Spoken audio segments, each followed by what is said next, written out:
So now we'll hand it over. Up next, we have Kayla Gardner, who is from Hui and MIT in the US, and she's going to talk about how she's using compound-specific stable isotope analysis to look at seasonal differences in North Atlantic mesozooplankton. So without further ado, take it away, Kayla. All right, can everybody see my screen okay and everything? Yeah, all good. Okay. Okay. Um, all right, so yes, thank you for that introduction, Katie. Yeah, I'm a joint program student down in Woods Hole Oceanographic. So it is almost 9 p.m. here, and I'm sure many of you would want to hear me give a lecture on isotopes as much as I would want to give one around 9 p.m. So if that scares you, don't worry. I'm going to make some pretty easy comparisons to explain these concepts. And I have lots of fun pictures since we work with such cool organisms. All of these photos are thanks to Paul Cager. So getting into it, probably everybody knows this zone pretty well, but in case you don't, the twilight zone is the zone that sits below the euphotic zone. From around 200 to 1,000 meters.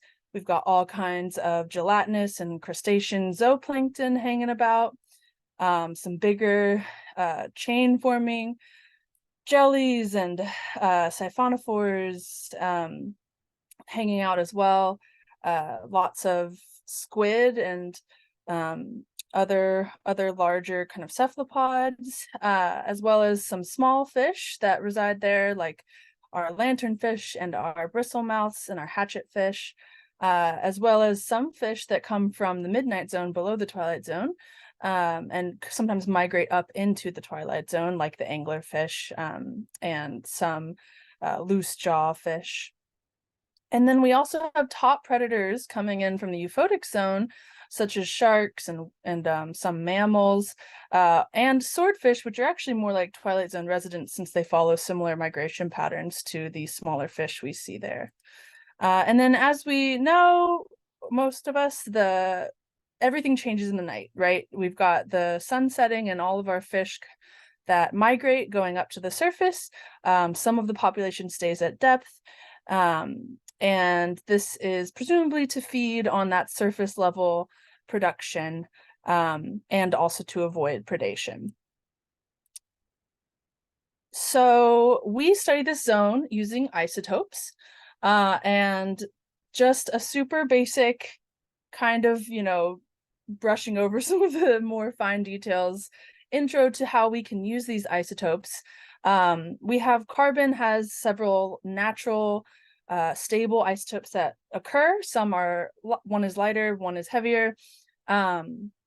And you can kind of look at that as the lighter isotopes, the bonds are easier to break, but they're easier to take up faster, whereas the heavy isotopes create stronger bonds. So if you have a reaction that is kinetic or an equilibrium reaction, you'll have different ratios of these heavy and light isotopes to each other found in whatever organism is taking up this carbon. So that creates this fractionation that we see that results in traceable signatures throughout the food web. And so you can analyze these in a number of ways. You can use bulk stable isotope analysis, which just averages all the compounds within a sample, or you can do what we do, which is compound specific, which isolates these specific compounds. And in my case, I isolate amino acids, so those building blocks of the proteins.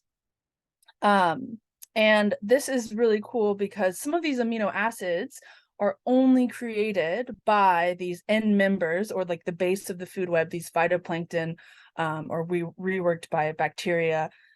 And so we can trace that specific signature all the way through the water column and see how much of the carbon is coming from sources from the surface, like diatoms and cyanobacteria, versus things deeper down, so this bacteria signature from on detritus. And I know that all was a lot of big words and a lot of crazy talk. So if you didn't understand that, my favorite way to look at this is thinking about Lego bricks, because amino acids we've probably heard are like the building bricks of proteins. And so if we look at this Lego brick as though it is an amino acid, and the color we're going to relate to the isotope fraction here, then we can pretend like our diatoms and dinoflagellates and cyanobacteria and heterotrophic bacteria are only made up of amino acids. And the color is specific to that individual group of phytoplankton or bacteria. Then when we introduce our crustacean, we're also going to pretend in this little simulation that the krill is feeding directly on our dinoflagellates and bacteria, even though that isn't necessarily true. But if we introduce this little krill and he eats some food, he's going to then incorporate the signature, those building blocks, into his own tissues. And so over time, if he eats a consistent diet, his tissues, and even if he doesn't, his tissues will average whatever his diet is. And so I can take this krill back to the lab and take a piece of muscle tissue from that krill, and then analyze it and get the percentage that we're getting from dinoflagellates versus bacteria in mixing models. And so that's kind of the concept of how we use compound-specific stable isotope analyses to study this carbon flow through our ecosystems.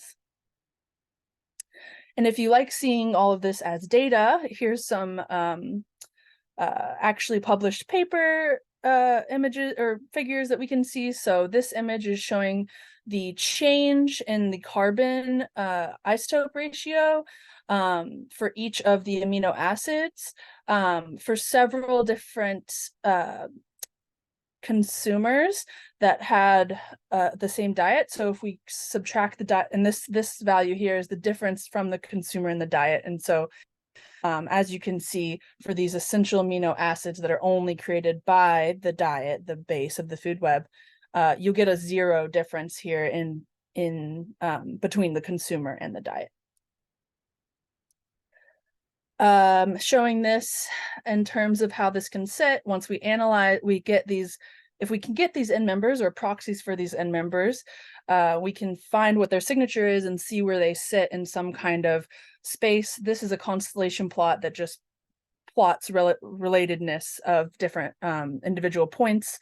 And so here you can see that the end members separate very nicely, and even species within those end members sit together. And then looking at this higher up the trophic level, these are several species of fish in the same genus on a coral reef. And we were able to see that there are very specific diets within the species, but very different among the different species. And so now getting into my data, I have several crews worth of data, many of which are sampled from south of Cape Cod here in the United States, right at the shelf break or right off the shelf break. And we use a mock nest tow for all of our zooplankton samples. So we're able to get these depth bin samples as well, which has a 333 micron mesh net, as well as a midwater trawl to get some fish samples.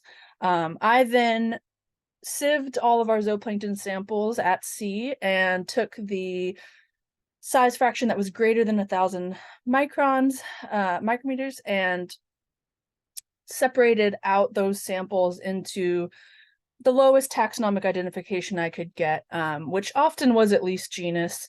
For things like ostracods, those were kind of just one big group. But some were down to species. And then if they were big enough to run as an individual, such as with krill, I ran as an individual. Many copepods and amphipods had to be grouped into individual groups because they didn't have enough sample for one individual to run on our instrument. So my objectives with the study was to establish an end member space for our community, so that I had these base signatures to go off of. And this is what that end member space ended up looking like. Unlike in the coral reef example, we don't have as many end members going on. We don't really have macroalgae inputs or coral inputs, terrestrial inputs. So I really wanted to tease apart that phytoplankton end member signature into different major taxa or major species that are there. So in doing that, we have one big heterotrophic bacteria group, which we found from literature values. And then we have a diatom and a dinoflagellate group, which includes 3 species of each within that group. That was from a lab that we work with that cultured local diatom and dinoflagellate species from off the shelf here in the lab, and then grew them up to population sizes so that we could measure the isotope signature of those species. And then the lab or the literature values for cyanobacteria are pretty few and far between. So I actually went to a lab at UI that has cyanobacteria, both Synechococcus and Prochlorococcus samples, many different strains, most local, and ran those on our instrument as well to get that cyanobacteria signature, since that is such an important group here. And then once I had those end members, and this is, sorry, I didn't orient you to the graph. It's late here. This is a PCA, and so the axes are just based on groupings of similar patterns from the 5 essential amino acids that I'm able to run, the isotopic ratios of those 5 essential amino acids. And so once we establish the end member space, I then project the fish and zooplankton samples into that space using a predict function in R. And so we can now see that these samples are all within the end member space, which is really good. If we had any samples that sat outside of this end member space, that would indicate we haven't captured all of the end members. And you can also see in orange here is a cruise that we did in 2018, and those samples kind of sat further apart and in more capturing more of the space, whereas in 2019 this cruise here, all those samples kind of collapsed on each other. So I won't actually be talking about 2019 like I had originally planned, because that data, the end members space, one limitation of this method is that if the carbon that is being input into the system is overwhelmed by one end member, then all of our that goes all the way up the food web, and all of our samples will sit on top of each other. And so that's what happened in 2019. And all of these samples are from a cruise in August, so it's a summer kind of signature, because our sample is reflective of the turnover rate of whatever tissue we're studying. So for muscle, that is the last few months, weeks to months, but often months.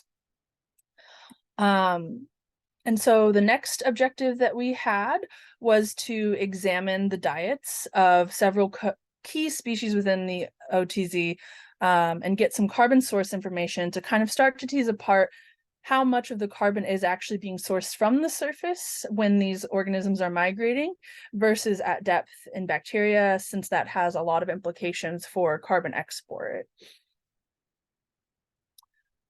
So again, this is another PCA. This is just zooming in on those specific zooplankton samples that I had in that previous figure so that we can tease apart the differences we're seeing. And I have the end member circles still on here, so that we can reference those as well. And then each larger taxa group, for this presentation, kind of group them into the larger groups, is represented by a different color and symbol. So getting into it, these first 3 species are 3 species of salps that we have. This is really interesting and really a good visual of this kind of species grouping, but differences between different species. So this species of salp was primarily dinoflagellate and diatom focused with its diet, whereas this one had a lot more overlap with cyanobacteria, and this third species was primarily dominated by a bacterial, potentially with some dinoflagellate input. Next here we have two euphousid species.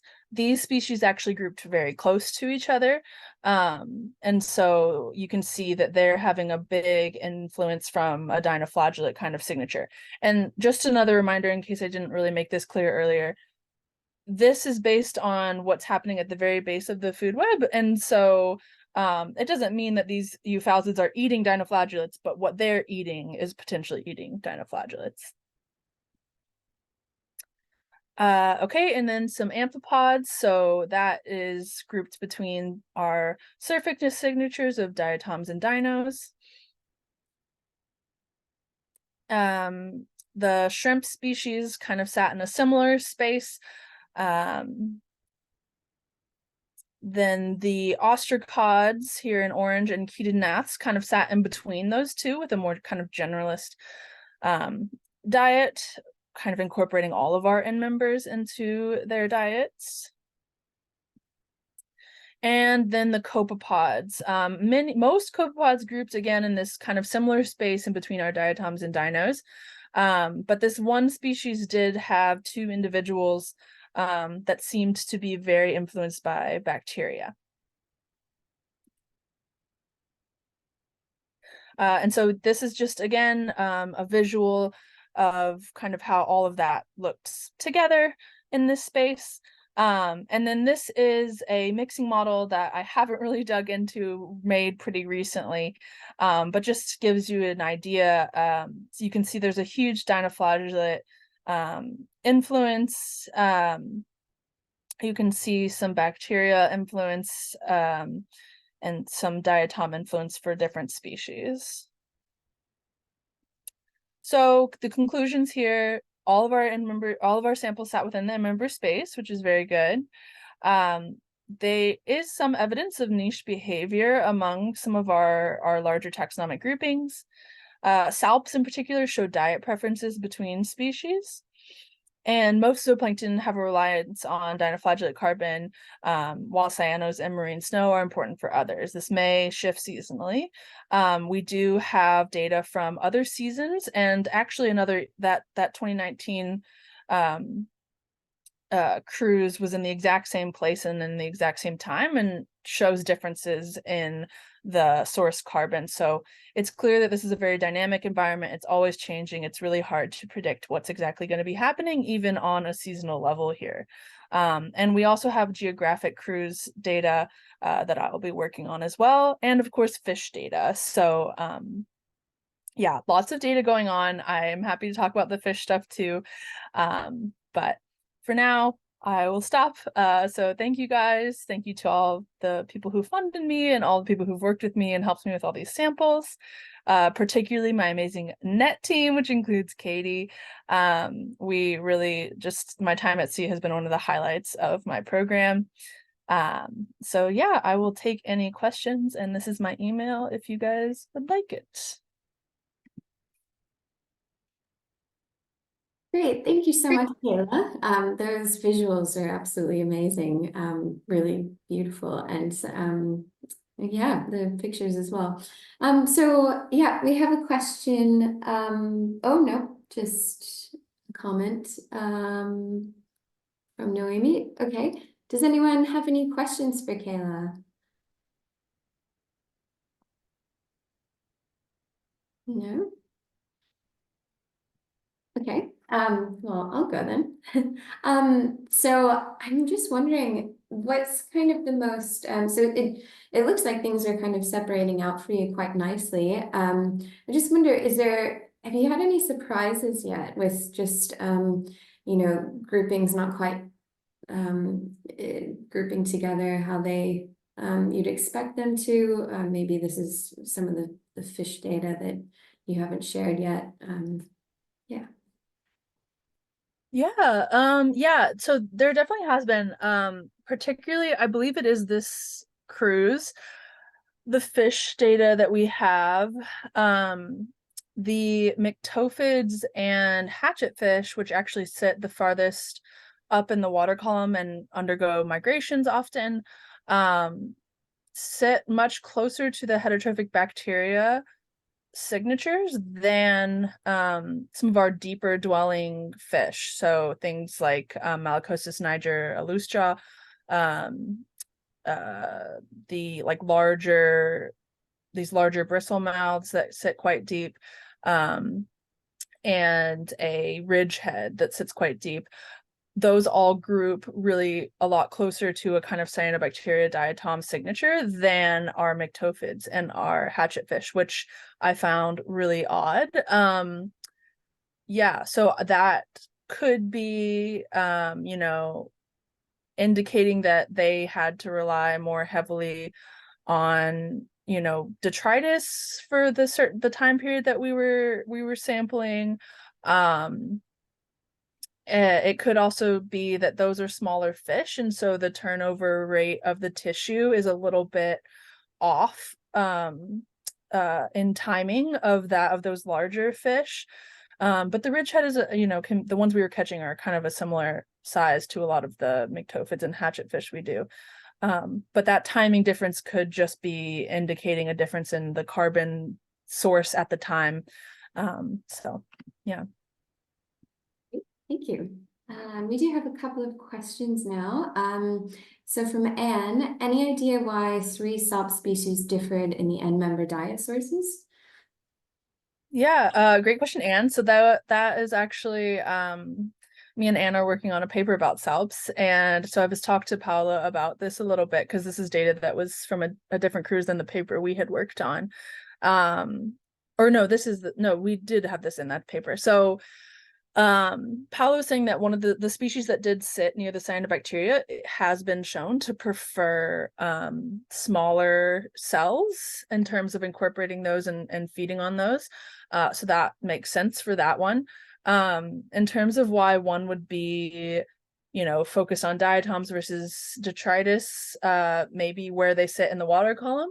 Ultimately, that would probably be a question that would be better answered by Anne herself. But yeah, there's probably lots of different reasons why that could be happening, but I would guess maybe one focuses on feeding in the surface versus one focuses on feeding deeper down. And that also could be about what they incorporate. They might not necessarily incorporate everything that they are taking in, which is something that we talk about in the paper we have as well. I think there's another question in here. I can just go ahead and did I see different diet patterns among depths? So not necessarily, not based on the depth we actually caught the organisms at. There were differences that came from organisms we know, like kind of what the average depth that the organism sits at. So that's based on like literature and, you know, information about where we've caught these organisms before. But the depth data that I have didn't show necessarily any differences from where we sampled. But yeah, there is some differences based on what the average depth is. And there's actually, I didn't present it, but I do have some of the data from our geographical comparison. And this is showing a really strong DVM kind of focused result. This species here is a migrator, and then this species isn't. And so you can see this kind of trend from diatom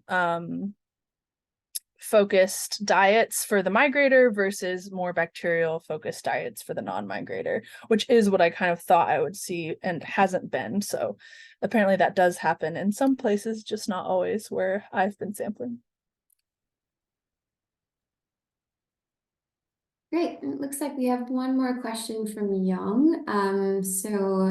My understanding is that primary consumers are not included in the food web, right? Since pico and nano zooplanktons are not sampled. Yeah, so I don't have any pico or nano data in my data. But if what I have, like the animals that I have, if they're feeding on those things, then they would still obviously be represented here, because what they're eating is very important in terms of the diet of their consumer.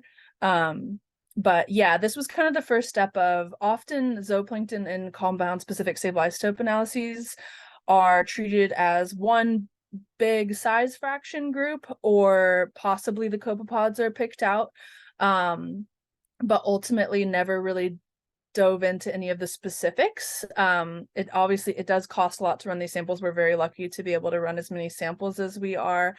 But it's kind of assumed that they are all kind of one group, and that these large zooplankton eat the same thing, which we're seeing they don't. And so, yeah, we don't quite have that small of organisms represented, but we do have those size fractions, and there is a lot of other studies that use that size fraction data, but it is generalized to size fraction, not by any kind of taxonomic identification usually. Great. All right. Well, thank you so much, Kayla. That was really interesting, very helpful for me to visualize everything. Great.